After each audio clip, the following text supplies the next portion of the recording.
Good evening once more.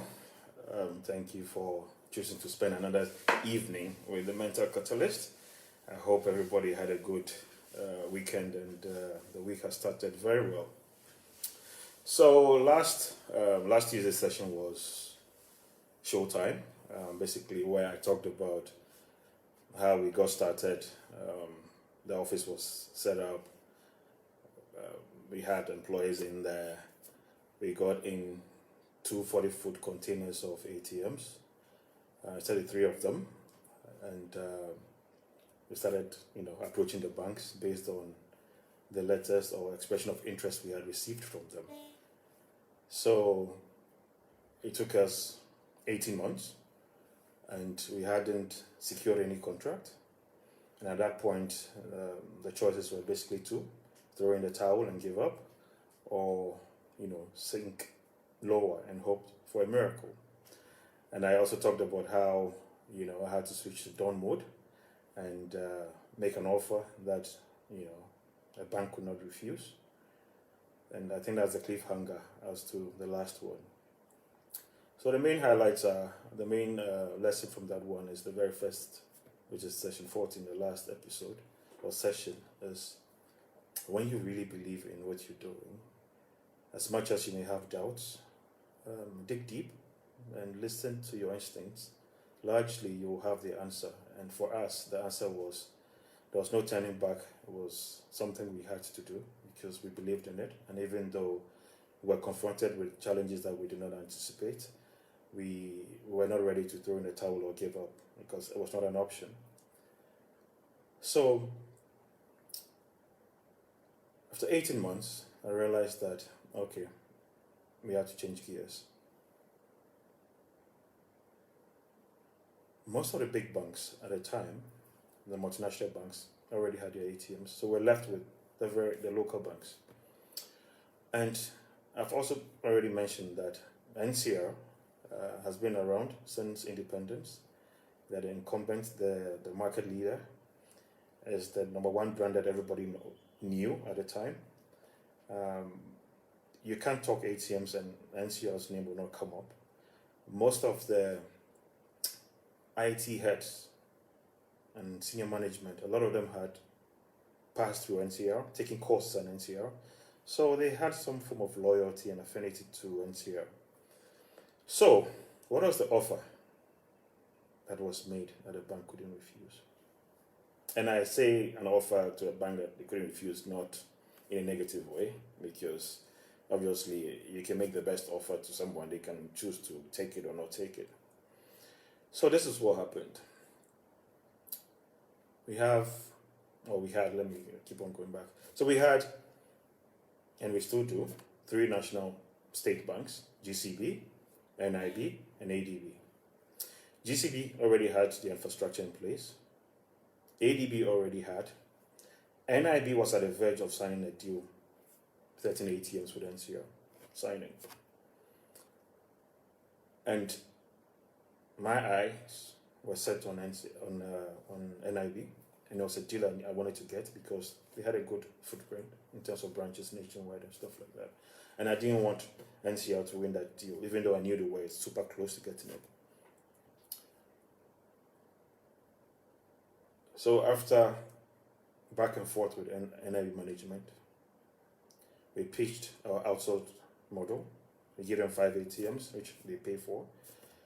Then, we do the switching for them. We provide the cards and the pin mailers as a turnkey solution. So once they sign a contract and make the commitment, within 30 days, they're able to go live, okay? So against they buying the different components from, different suppliers. So ours made sense. So this is what I did. I said, okay, if you sign up, you're going to get the first 5. But for each 5 that you buy, I'm going to give you 5 free. So what I promised them was I was going to give them 10 free ATMs. At that time, the bank had 22 branches. So if they took the first 5, which was a starter pack, and they got another 5, I gave them 5. So that would take their number to 15. If they bought 5, I'd give another 5. That would have taken them to 25, meaning that they would have easily covered all the branches, and then also, whatever other branch they wanted to build in the future, they had extra ATMs to cater for that. So basically, I had promised $250,000 giveaway. Giveaway. And when I look back at it, it made sense to the bank because they were getting it for basically nothing. Plus, they were also getting into the game. They were becoming competitive because some of the banks that they were competing with already had the infrastructure.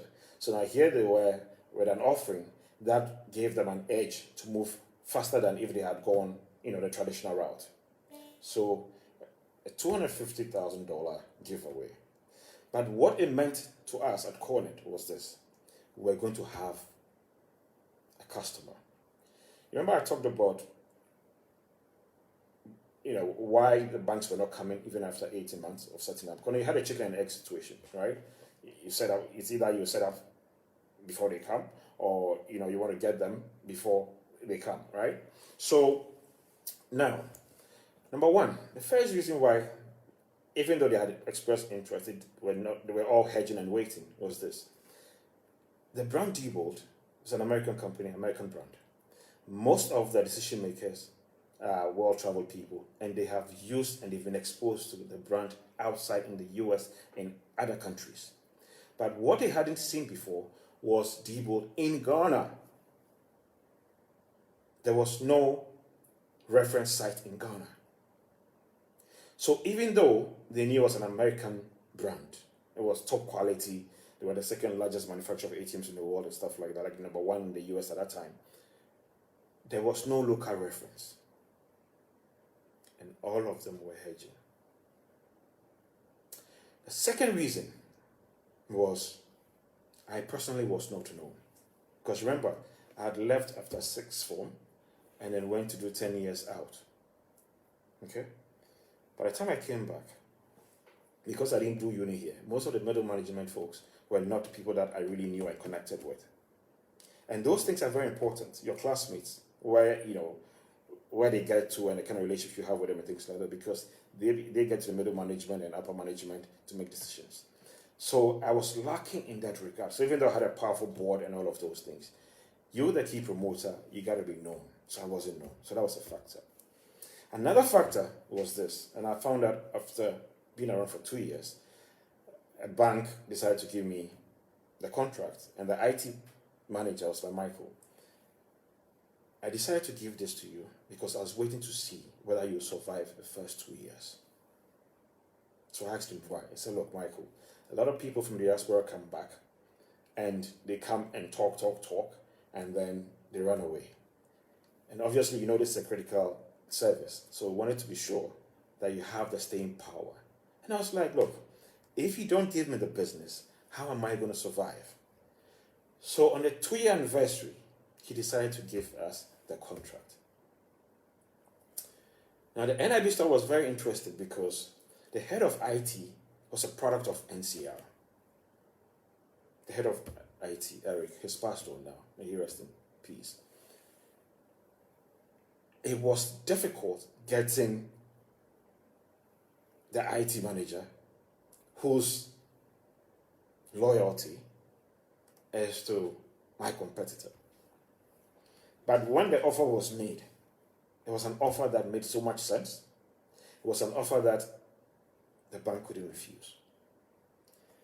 So we got the contract signed. Now we had to connect, we had to deliver. So remember, we had already set up our data center, the switch was in place, the card machines, the pin mailers, all of those things were in place. NIB's core banking software provider, Office Automation, is a local Ghanaian company. They didn't have an ATM interface ready to connect to an EFT switch.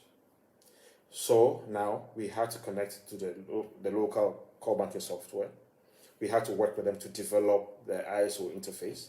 And typically when an ATM switch is talking to a core banking software, it has to, there's a protocol that is used, which is the ISO 8583 protocol. And then you have a listener that sits at the core banking side so that transactions then can be posted to the core banking software. So they didn't have an ISO messenger interface sitting there. So we had to work with them to develop it. And after they had built it, we started testing. And for some strange reason, we were not able to post. But prior to that, when I started Cornet in Ghana, remember I talked about how I looked out for the top guys and I got them on board? I also asked for the best software guy in town. And anybody I asked, there was one name that came up, Guido Zona. Guido was also passed on. So I got Guido to join Cornet, right? When we first started. So when we were testing the connectivity with the core banking software, everything we did, we were not able to succeed. And now this is when Guido's brilliance came to play. He sniffed the packets that were going back and forth. At that time, there was tension between us and then office automation, because now there was a deadline. We couldn't figure out what the problem was. They were blaming us, we were blaming them. Then we had to prove that the issue was not from our end. So what Guido did was he sniffed and he realized that the interface sitting at the other side had one character that was preventing the message to go through. So Guido cracked it and they rebuilt their interface and bingo, we're connected. We put the first ATM at the head office, downtown Accra. And it was such a relief. Huge, massive relief. We went ahead, started deploying for NIB. It's one of my best moments as an entrepreneur because we're near death, but we're resilient, we didn't give up, and we cracked it. We went on to get about 5-6 local banks on board as well. Because at that point now, we had a reference point.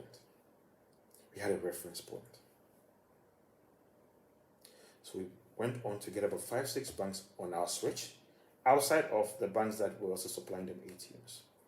But whilst we were chalking these successes, the giant NCR was waking up, because all of these deals that we were getting were part of their pipeline. And out of nowhere, their number one competitor has started eating their lunch. And when you go into business and it's a sleeping giant, you gotta be careful. NCR was a sleeping giant.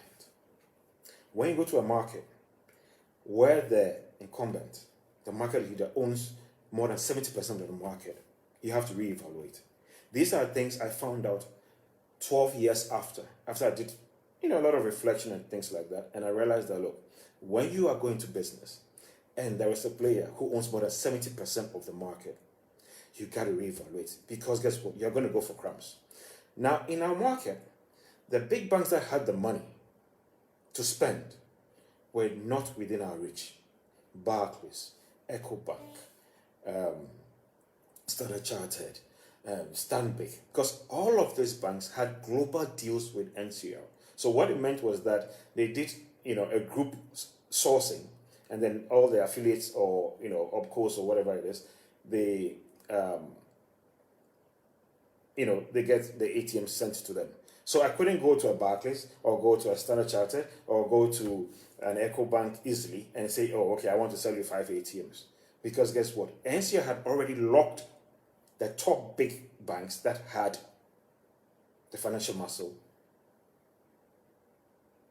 So that market was out of reach. So now here I was with the crumbs. The crumbs in terms of what was left, the smaller ones. Now the smaller ones also did not have the muscle to go the way I would have wanted them to go. So now I found myself in situations where a bank may come and say, hey, you want to order 5 ATMs. How do you put 5 ATMs in a 20-foot container? But you know something, my brothers and sisters, when God is preparing you for something bigger, 20 years down the line, you don't know why you were handed that hand. You don't know why you were handed that hand. Now, the model that we had, which was the outsource model, was so airtight that it was difficult for competition to crack it. Because guess what? We controlled the business. We controlled we built fences around it. We built a moat around it. So it was so airtight that only Diebold ATM was going to be allowed in there. I was not going to allow for any other brand to come in there. And because we're offering a turnkey solution, we're secure. But as we had our own strategy, our competitor also had his own strategy. But don't forget that he has been in business longer. He had a better understanding of the market. There are a lot of things that I didn't know. I was just on fire. A young guy who had come. Then I was like 33, 34, who had come from America and, wanted to bulldoze and own Africa and do all of those things. But when you're going to business,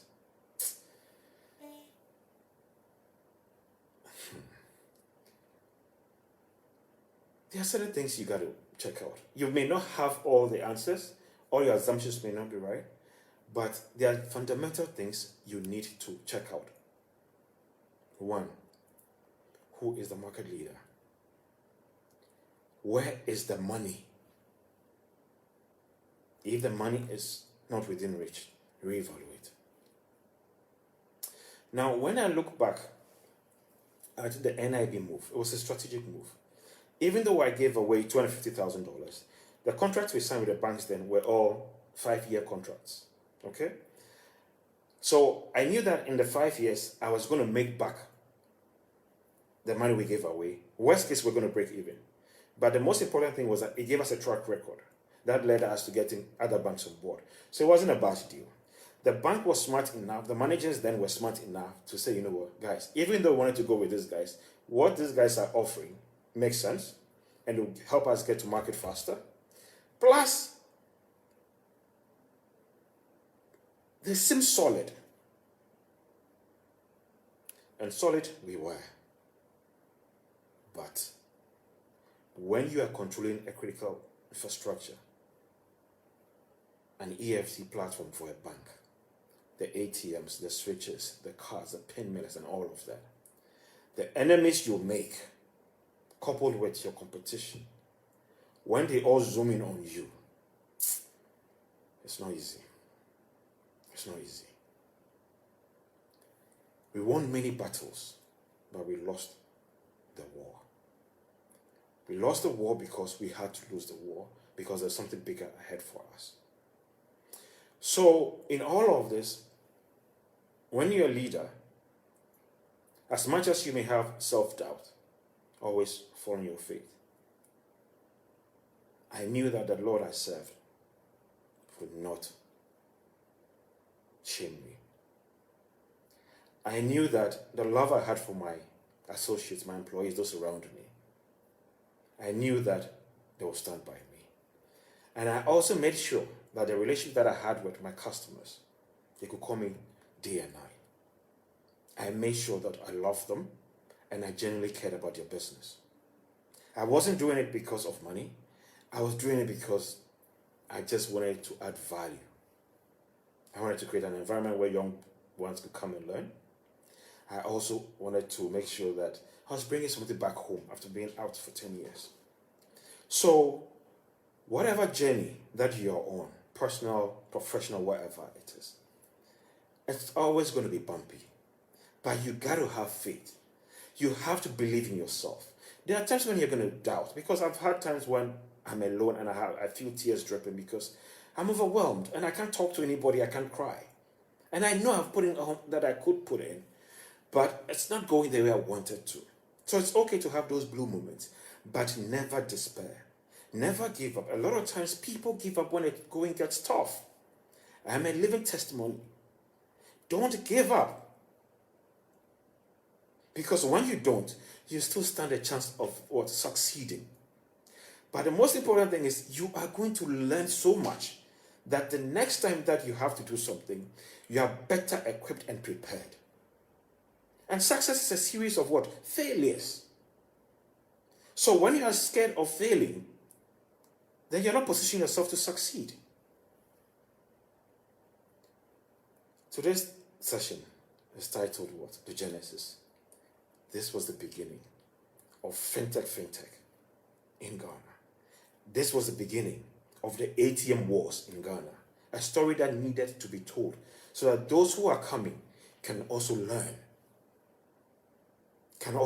Because when we Africans don't tell our stories, whether good or bad or whatever it is, we don't grow, we don't transform. And the reason why I share this passionately is because if somebody had shared with me when I was starting, my path to success would have been faster.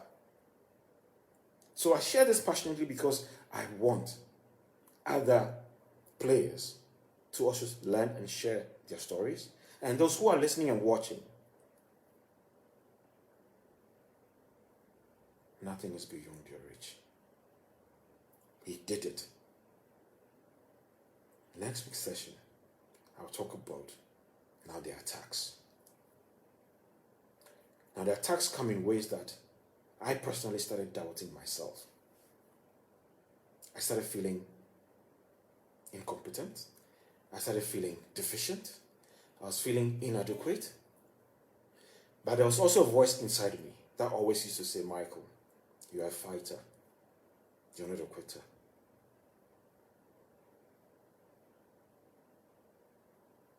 Nothing is beyond reach if you want it so bad.